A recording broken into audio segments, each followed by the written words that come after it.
예수와 함께 있던 바리새파 사람들이 이 말씀을 듣고 나서 말하였다. 우리도 눈이 먼 사람이란 말이요.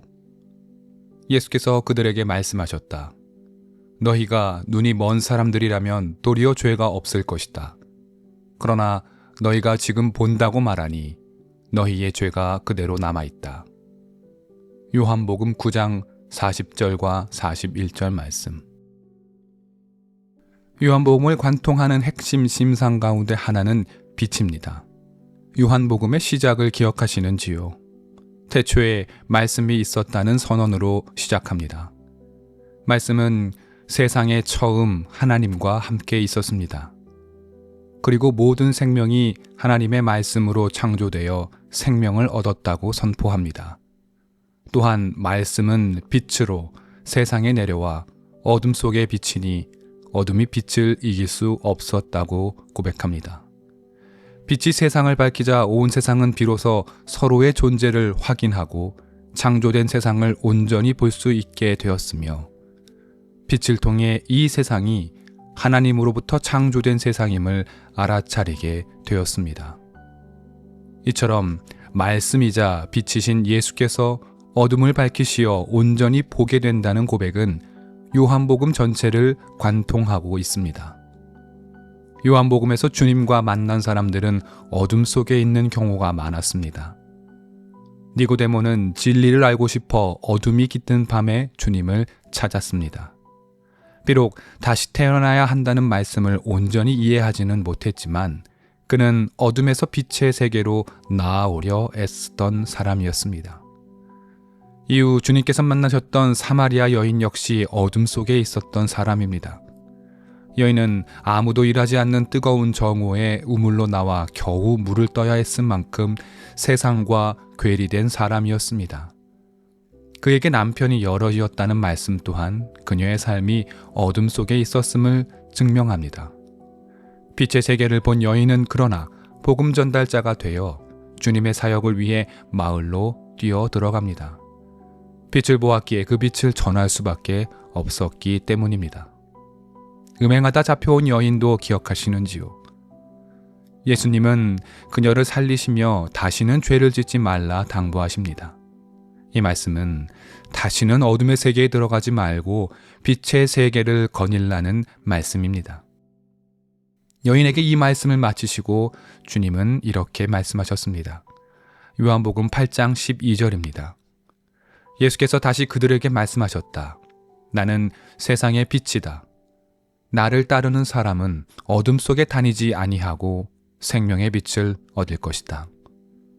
주님의 사역이 중반부로 접어들어가는 시점에 바로 이 말씀을 하셨습니다. 예수님의 사명이자 지향을 다시금 선언한 것이지요. 주님은 세상의 빛이며 나를 따라 다시는 어둠의 세계에 들어서지 말라는 것, 바로 이것이 주님 사역의 목표였습니다. 이 말씀을 마치시고 바로 오늘 우리가 살펴볼 요한복음 9장의 사건이 이어집니다. 요한복음 9장은 빛과 어둠, 보는 것과 보지 못하는 것 사이에 강렬한 대결을 보여주고 있습니다. 어느 날 주님은 날 때부터 눈먼 사람을 보셨습니다. 제자들이 이 사람이 어려서부터 눈을 볼 수 없었던 이유가 이 사람의 죄 때문인지 이 사람의 부모가 지은 죄 때문인지를 묻습니다. 앞을 보지 못함과 죄를 함께 엮어서 생각한 것이지요. 예수님은 이를 교정합니다. 보지 못하는 것과 죄는 아무 관련이 없다고 말씀하십니다. 그리고 당신께서 세상의 비침을 이 사람을 통해 증거하겠다라고 말씀하시지요. 주님은 땅에 침을 뱉으시고 진흙을 개어 이 사람의 눈에 바르고 실로암 못으로 가서 씻으라고 지시합니다. 맹인은 말씀대로 했고 앞을 볼 수 있게 됩니다. 그리고 본격적인 사건이 시작되지요. 동네 사람들이 이 맹인이었던 사람을 보자 깜짝 놀랍니다. 이 사람이 앞을 보며 걷고 있었기 때문입니다. 그런데 사람들의 처음 반응이 참으로 놀랍습니다. 본문 8절입니다.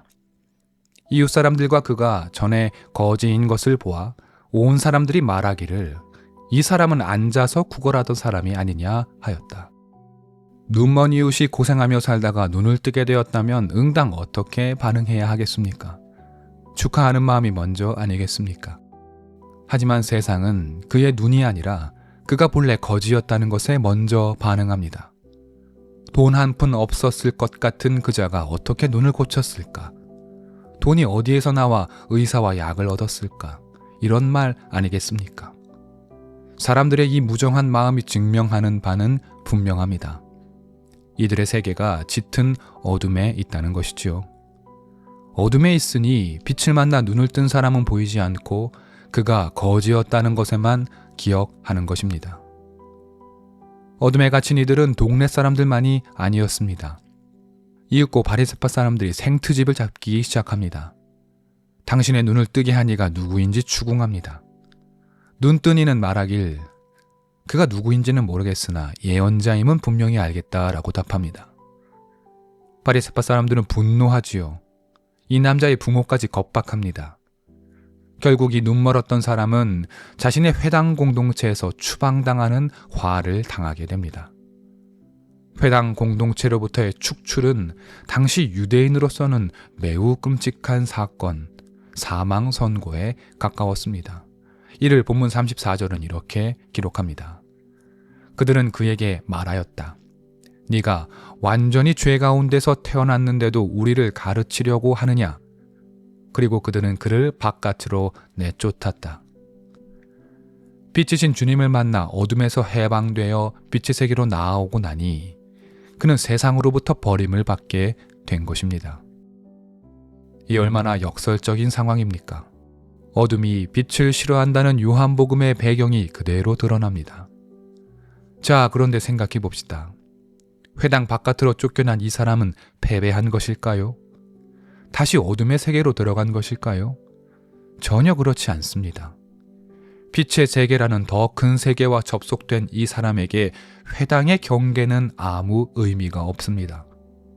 회당 안에 있으나 바깥에 있으나 그는 이제 하나님의 세계에 속한 사람, 빛의 세계에 속한 사람이기 때문입니다. 하나님의 세계를 거닐게 된 사람에게 회당 축출이 대수이겠습니까? 오히려 회당이라는 공고한 자기 아집 속에 갇혀 사는 저들이 여전히 어둠에 속한 사람들 아니겠습니까?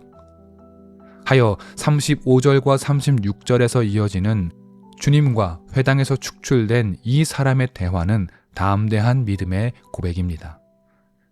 세상은 그를 향해 육체의 눈은 떴을지 모르나 다시 어둠의 세계로 들어갔다고 손가락질 했을지 모릅니다. 그러나 이 남자는 용감하게 고백하지요. 38절입니다. 주님, 내가 믿습니다 하고 말하고서 예수께 엎드려 절하였다. 앞을 볼 수 없었던 이는 이제 당당히 앞을 보고 주님께 절합니다. 이제 그는 주님을 믿는 자, 더는 어둠에 속하지 않은 자, 생명의 빛을 온전히 바라보는 사람이 되었습니다. 어둠에 갇힌 사람들의 눈에는 이 사람이 회당 바깥으로 쫓겨난 사람인 것으로 보이지만 빛의 세계에 있는 사람들에게 이 사람은 회당 바깥으로 당당하게 걸어 나온 사람입니다. 이윽고 주변에 모인 사람들, 정확하게 말해 밝은 세상에서 자기 눈을 갖고 있으나 여전히 어둠 속에 갇힌 이들을 향해 말씀하십니다. 본문 39절입니다. 예수께서 또 말씀하셨다. 나는 이 세상을 심판하러 왔다. 못 보는 사람은 보게 하고 보는 사람은 못 보게 하려는 것이다. 바리새 사람들은 이 말씀이 자기들을 겨냥했음을 눈치챕니다. 볼멘 소리로 말하지요. 우리도 눈이 먼 사람이요. 이 불평에 주님의 마지막 말씀을 들어보시기 바랍니다. 본문 41절의 증거입니다. 예수께서 그들에게 말씀하셨다. 너희가 눈이 먼 사람들이라면 도리어 죄가 없을 것이다. 그러나 너희가 지금 본다고 말하니 너희의 죄가 그대로 남아있다. 차라리 볼 수 없다면 죄가 없을 터인데 너희들 입으로 볼 수 있다고 말하니 죄가 있다는 말씀이 의미심장합니다. 스스로 눈이 있다고 말하는 자, 그래서 자기는 모든 것을 바로 볼 수 있다고 말하는 자들이 실은 아무것도 보지 못하고 어둠 속에 있었음을 이들은 알아차리지 못한다는 말씀입니다. 빛이 눈앞에 있음에도 빛을 볼 수 없는 이들이 진정 보지 못하는 자들입니다. 오늘 본문이 바로 이것을 드러내고 있습니다. 오늘의 시대는 어떠합니까? 모두 본다고 말하지만 보아야 할 것을 보지 못하는 시대입니다. 신음하는 사람들이 있음에도 그들을 보지 않습니다. 어둠에 있기 때문입니다. 말씀을 따라 빛의 세계로 나와야 합니다. 주님을 따라 밝은 세상으로 나올 때 우리에게는 비로소 보이는 것들이 있습니다. 우리가 가야 할 길이 보입니다. 들리지 않던 목소리가 들립니다. 손을 뻗어야 할 곳이 눈에 들어오기 시작합니다. 주님을 따라 보아야 할 것을 보고 들어야 할 것을 듣는 사람이 됩시다. 세상은 자기 눈을 갖고 있지만 여전히 어둠 속에 있어 세상을 보지 못합니다. 우리는 세상이 아무리 어두워도 보아야 할 것을 보는 사람이 되어야 함을 잊지 맙시다. 주님의 말씀을 따라 회당의 경계를 용감하게 넘어 주님께서 사랑하신 이들을 함께 사랑하고 찾아야 할 이들을 찾아내 그들을 돕고 섬기며 아름다운 믿음의 공동체를 만들어 나가야 할 책임이 우리에게 있음을 잊지 마시기 바랍니다.